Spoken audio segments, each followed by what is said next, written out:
In a second. They're coming in now.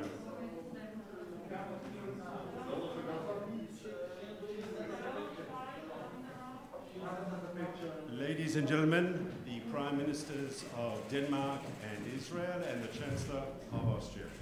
Welcome.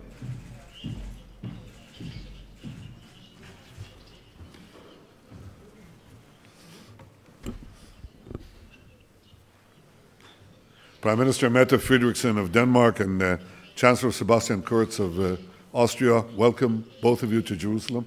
This is a special day when two dynamic European leaders come together to Jerusalem to discuss together how we continue the battle against COVID.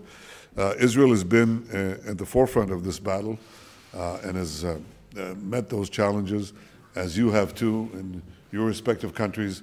We are now emerging from the corona with the green passport, having vaccinated 90% of our population has received one jab or two, or has already recovered.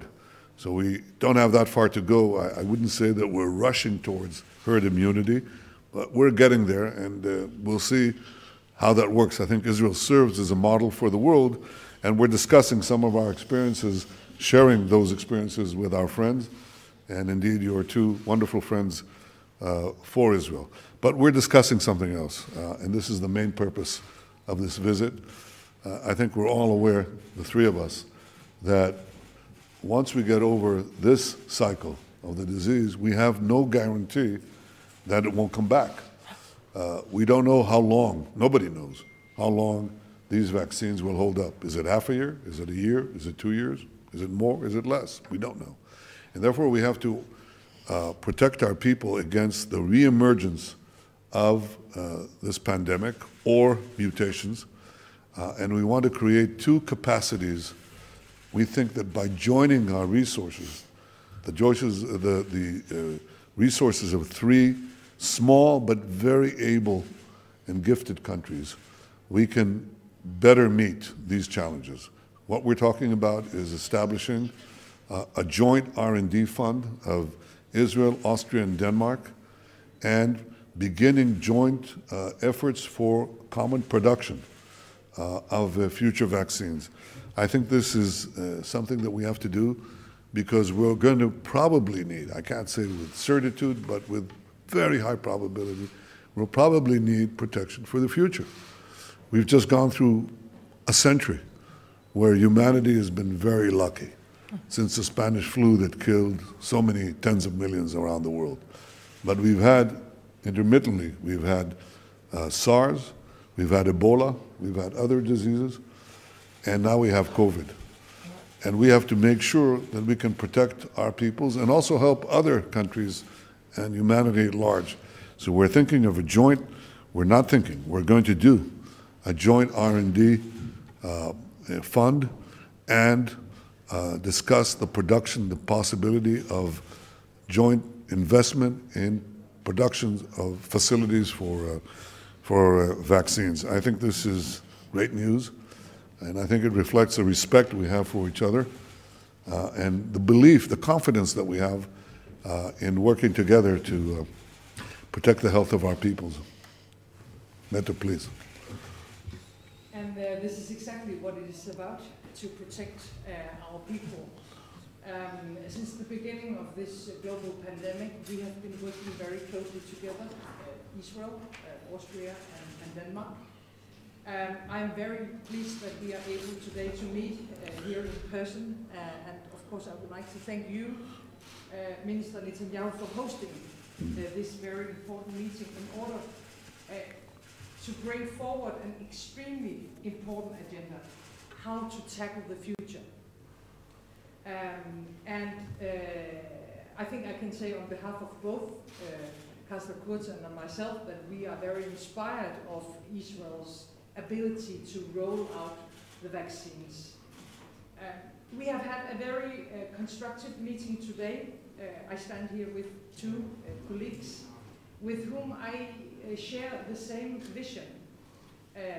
Timely access to vaccines will be critical for our societies in the years to come, maybe in the next many years to come.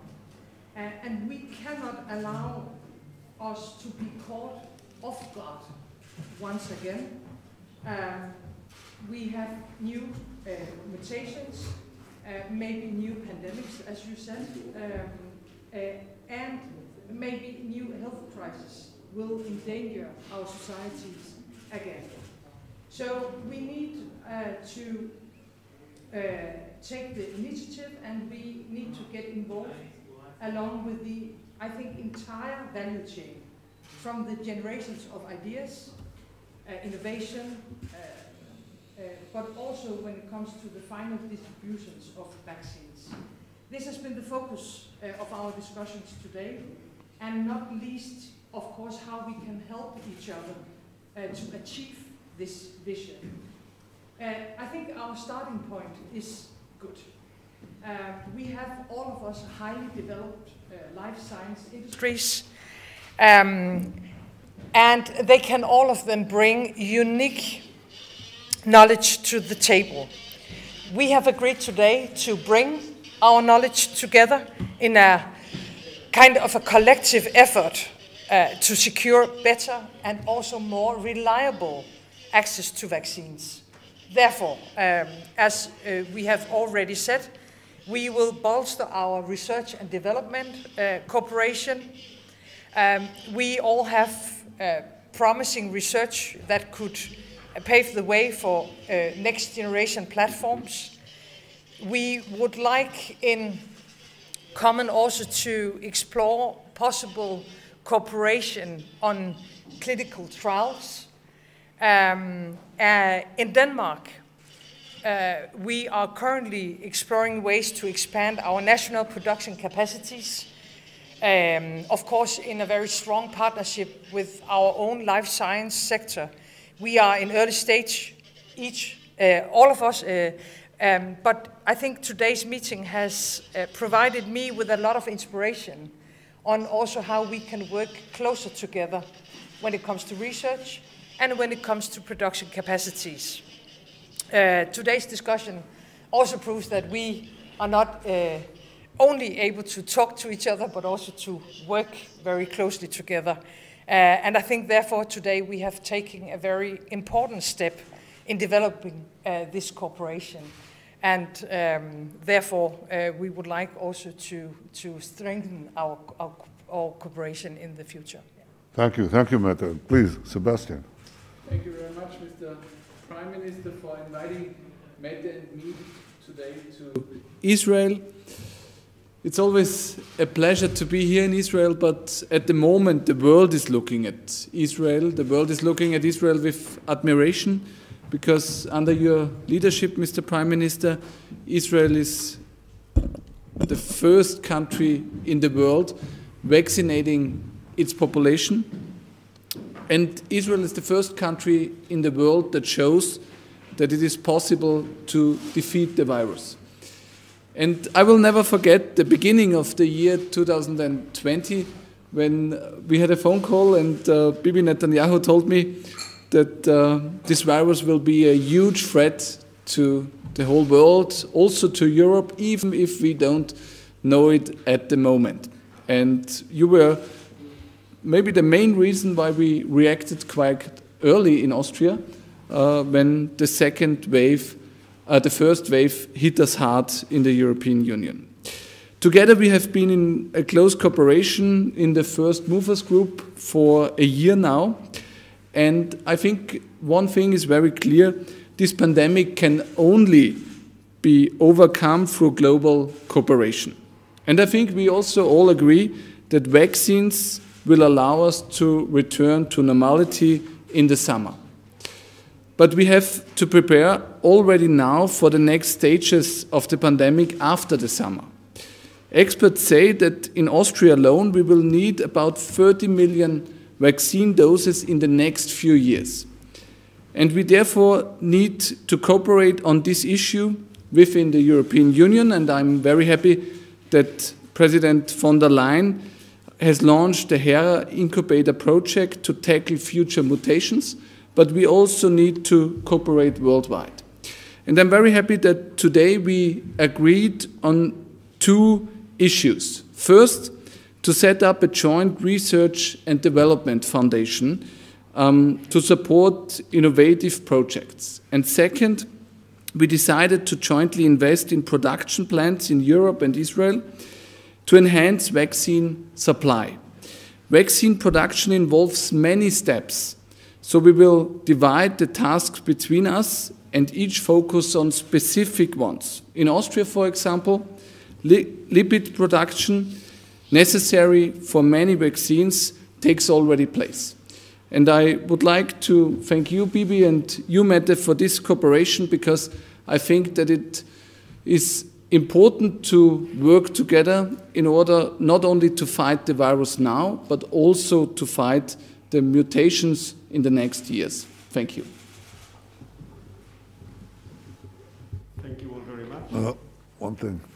First, I want to thank my friends Sebastian Kurz and Mette Fredriksen, because I think these are two dynamic young leaders who are coming with very able countries that have scientific capability and technological capability, and they joined Israel, which is fast emerging as the vaccination nation. So we'll be not only the startup nation, as we are known, but also the vaccination nation, and we'll be together vaccination nations.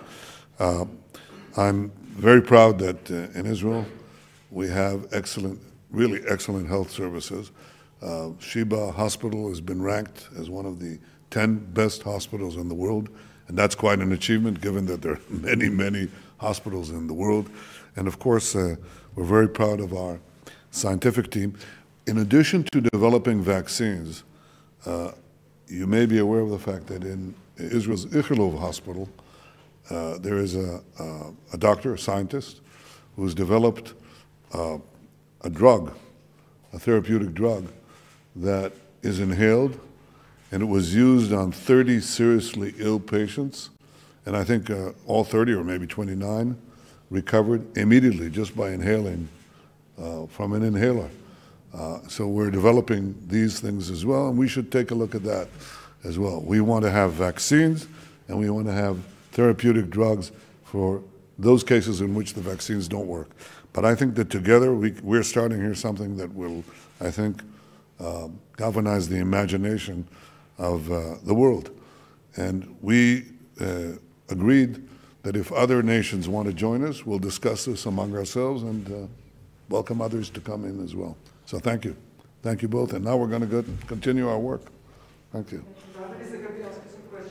You could, but it doesn't mean that I'll answer them. I'll try.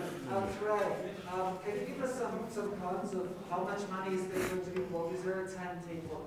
Which country is focusing on which specialty? The Chancellor mentioned it. I'm Tim from Austria, I'm sorry. Okay, what we're going to do right now is talk to our professional teams who've been looking at that, and I'd rather that we first decide among ourselves what the answers are, and then we'll let you know.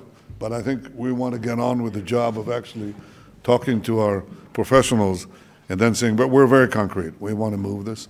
And by the way, there are many other countries, I can tell you that other countries have already called me and they said, we want to be part of this effort. So obviously, you know, if people want to join you, they must know something. And I think what they know is that we're very serious and this is very real. And this visit in the middle of the election campaign, is it a problem?